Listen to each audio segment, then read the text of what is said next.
bàbá wa Inisa wọn ní gbogbo àṣeyọrí ìgbésí ayé wọn mẹ́ta náà ni. bàbá Inisa gbogbo àṣeyọrí ìgbésí ayé wọn mẹ́ta ni. Mọ̀lánà Shehu Jamiu. Mọ̀lánà Shehu Jamiu. Sharif al-Majid. bàbá Sharif al-Majid. Shehu Tijani. àti Mọ̀lánà Shehu Tijani yes. mẹ́tẹ̀ẹ̀ta yẹn náà ni. wọ́n bá ní kí ni bàbá fi kí ni agbélé ayé wọn ṣe mẹ́tẹ̀ẹ̀ta tó ń pòdúsì nìyẹn. tí wọ́n bá ní kí ni bàbá Inisa fi ìgbésí ayé wọn ṣe mẹ́tẹ̀ẹ̀ta tí wọ́n produce náà nìyẹn. Allahu Akbar. àwọn mẹ́tẹ̀ẹ̀ta yìí làwa ní khususiyya lọ́dọ̀ ẹnì kọ̀ọ̀kan wọn. àwọn mẹ́tẹ̀ẹ̀ta yìí òun ni bàbá wa ní khususiyya lọ́dọ̀ ẹnì kọ̀ọ̀kan wọn. ní khususiyya tó ní agbára. ní khususiyya tó ní agbára tí èé ṣe kékeré. tí wọ́n jẹ́ pé ọmọ kíwà àti àfà ní mi pẹ̀lú bàbá Inisa kì í sọmọ kíwà àtàfà ẹ máa wá kẹ́tórí ẹ̀ ni. tó bá jẹ́ pé ìjẹ́ ọmọ kíwà tàfà níbẹ̀ láàrin bàbá wa yìí àti bàbá Inisa wallahi ìjọmọ kíwà tàfà yẹn kò sírú ẹ̀ ó wọ́n kò wọ́n. wa innahu basaru wa laysa kalbasari.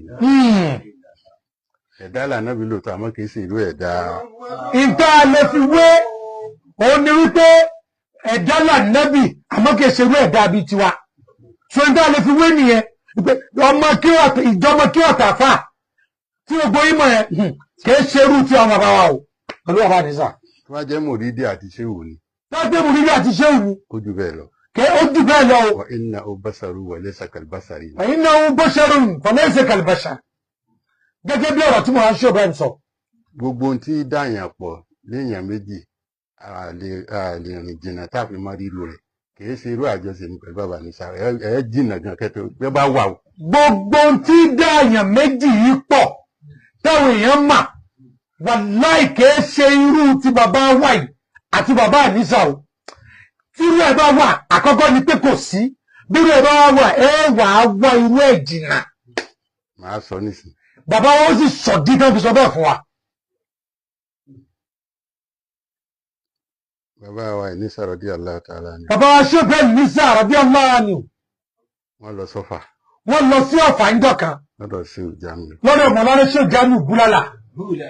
wọ́n wọ kọ̀mpilìtì lọ àgbádá àti bùbá. wọ́n wọ ẹ̀wù ṣòkòtò àgbádá kọ̀mpilìtì bẹ́yẹn ni wọ́n wọ̀ lọ sọ́dọ̀ Shehu Jamiu. wọ́n dọ́dọ̀ Shehu. wọ́n dọ́dọ̀ Shehu Jamiu. Shehu wa ní kán bọ́ gbogbo àgbádá tí wọ́n wọ̀. Shehu ní ìwọ Ibrahim Inisa gbogbo àgbádá tó wọ kọ̀mpilìtì yẹn wá bọ̀. ẹ máa fi radiyallahu ta'ala. radiyallahu ta'ala ni. jákẹ́tì àtọ́sà náà bá lọ́rùn Shehu Jamiu. jákẹ́tì àti tíráúsà ó ní bàbá Inisa radiyallahu anhu. Shehu Jamiu. ni wọ́n bá lọ́rùn Shehu Jamiu. bàbá wa ní kán bọ́ àgbádá tí wọ́n wọ̀ kọ̀mpilìtì wọn ní kán bọ̀. bàbá Shehu Jamiu tí wọ́n wọ jákẹ́tì àti tíráúsà wọ́n ní kí bàbá Inisa ó bọ́ kọ̀mpilìtì àgbádá tí wọ́n wọ̀. wọ́n wá bọ̀. wọ́n wá bọ̀. wọ́n wá bọ́ jákẹ́tì àtọ́sà táwọn wọ́n wá bọ̀ fún bàbá Inisa. Shehu Jamiu wá bọ́ jákẹ́tì àti tíráúsà tó wọ̀ wọ́n wá bọ̀ fún bàbá Inisa. òun ni wọ́n wọ̀. òun ni wọ́n wọ̀. wọ́n ní ká wọ̀ ọ́. wọ́n wá wọ̀. bàbá Inisa wá wọ̀ ọ́. Shehu Jamiu wá wọ agbádá tí bàbá Inisa wọ̀. agbádá tí bàbá Inisa wọ̀ Shehu Jamiu wá wọ̀ ọ́. bàtí wọ́n ṣe tán tí wọ́n máa bọ̀ àsìkò. nígbà tí wọ́n mọ̀ bọ̀ wá sẹ́kọ̀ọ́ tó ṣe tán. Shehu Jamiu á sọ pé ẹ̀wù tí mo kó fún ọtọ wọ̀ yìí. Shehu Jamiu wọ́n sọ bàbá Inisa pé ẹ̀wù tí mo kó fún ẹ tó wọ̀ yìí. Ṣítù ló ní tó bá dé kókó kó fún. Ṣítù ló ní o kìí ṣe tiẹ̀ o tó bá dé kókó kó fún. Allahu Akbar. La ilaha illallah. bàbá sì dé.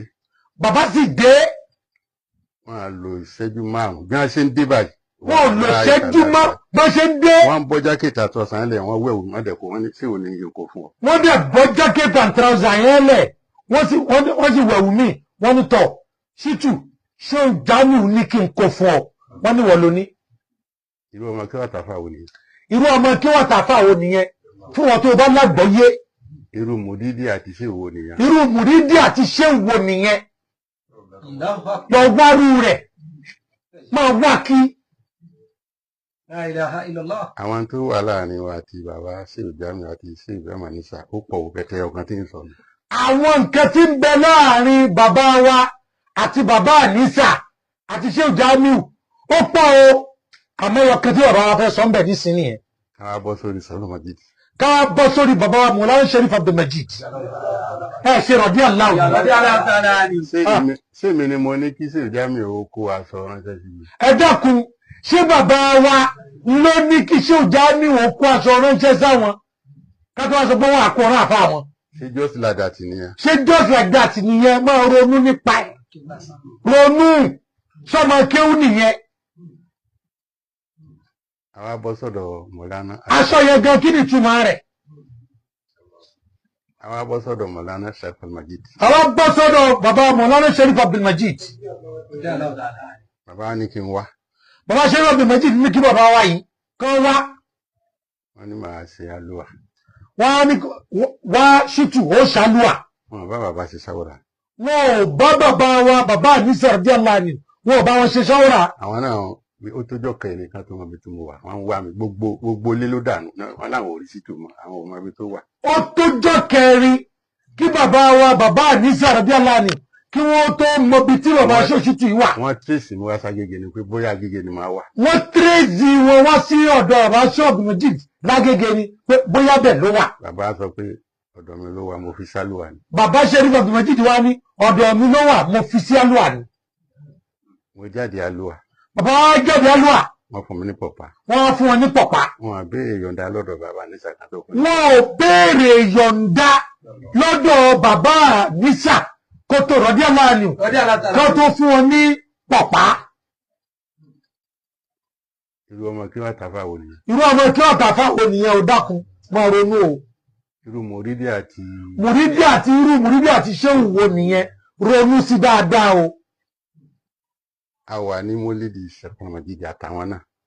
Bàbá wa yìí àti bàbá Nisa radiyallahu anhu wọ́n wà ní mọ́lídì bàbá Sharif Abdulmajid Agége níjọ́ kan. ló di bí aago kan òru. Nígbà tó wá di bí aago kan òru. ó dẹ̀ máa ń tó bí aago méjì mẹ́ta kí bàbá tó sọ̀kalẹ̀. Ìmọ̀ tó bí aago méjì mẹ́ta kí bàbá Sharif Abdulmajid tó sọ̀kalẹ̀. ó wá tó bí aago kan. Ó wá tó bí aago kan. ní bá rán ọmọ kan sí mi. Bàbá Sharif bá rán ọmọ kan sí bàbá Ṣóṣìtì. wọ́n ní kí n wá lókè. Wọ́n ní kí n wá lókè. ní bá fún mi ní aṣọ kan. Bàbá Sharif bá fún wọn ní aṣọ kan. wọ́n ní kí n wọ̀. Wọ́n ní wọṣọ ìwò. máa lọ jókòó. Ó ti wọ dáadáa, ó fi tiẹ̀ bóyá. aṣọ náà wà ní o. Lọ jókòó. Aṣọ yẹn wà nílé báyìí o. ẹgbẹ́ bàbá Anisa ni mo bàbá radiyallahu anhu ni mo ti dìde ni mo ti lọ bàbá. Ẹgbẹ́ bàbá wa bàbá Anisa radiyallahu anhu ni bàbá wa Ṣóṣìtì yìí ti dìde lọ wọlé sọ́dọ̀ bàbá Sharif Abdulmajid lọ gba aṣọ o. Nígbà àwọn tó darí ibẹ̀ náà wọ́n tó jókòó sí. irú ọmọ kí wọ́n àtàfà wò nìyẹn. Irú ọmọ kí wọ́n àtàfà wò nìyẹn ronú sí tó o bá nílò akáì gbọ́rọ̀ yé dáadáa. ó pọ̀ o. Ó pọ̀ o. àwọn tó lágbára jù bá ń lọ wá o. Àwọn èyí tó tún wá hàrẹ̀ ǹtà tó bù háyà tó hàrì mà bàbà ó tún wà o tó tún jù báyìí lọ́wọ́ wà mẹ́ o. Ìtú wọn sọ fún wa nìyẹn. àwa bọ́ sọ́dọ̀ sí Tijani. Ẹ wá já bọ́ sọ́dọ̀ bàbá wa Mawlana Sheikh Al-Khalifa Sheikh Ahmed Tijani Niass. Ẹ ṣe radiyallahu anhu dáadáa. mo ti sọ ìtàn mo ti sọ̀rọ̀ láì mọye ìgbà nípa bàbá ẹ̀ máa kírun tí wọ́n á sọ pé Shehu Tijani sọ pé ẹni tó bá wá mú lídìí àwọn ìwọ ni wọ́n ní ká wá bọ̀ ní mo lọ ṣàṣojú Shehu Tijani ní Ọ̀yọ́.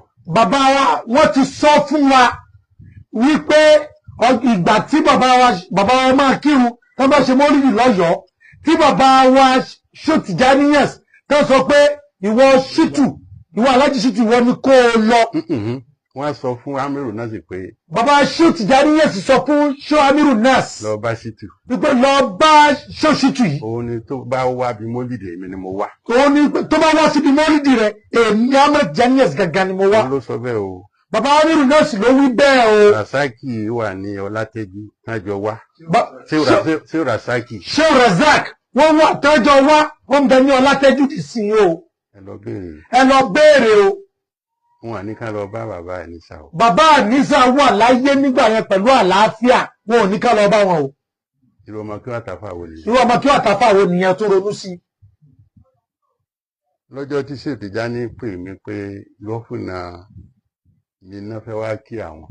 Lọ́jọ́ tí Shehu Tijani Niass pé bàbá wa yìí wípé gómìnà Niger State ó fẹ́ wá kí àwọn. Wọ́n sì ti fún lórúkọ mi. Àwọn dẹ̀ ti fún wọn ní orúkọ yìí bàbá Ṣóṣìtù. Èmi àti Báyìí àti Ṣéwù Báyìí àti Ṣéwù Mustapha. Bàbá Ṣóṣìtù yìí àti Ṣéwù Báyìí àti Ṣéwù Mustapha. Wọ́n náà ti fún wọn lórúkọ wa. Wọ́n náà ti fún wọn lórúkọ wọn. Wọ́n wá yọ̀ǹda lọ́dọ̀ bàbá Inisa. Wàláì kìí ṣe pé wọ́n lọ gbà yọ̀ǹda lọ́dọ̀ bàbá Inisa kán tó ṣe bẹ́ẹ̀ o.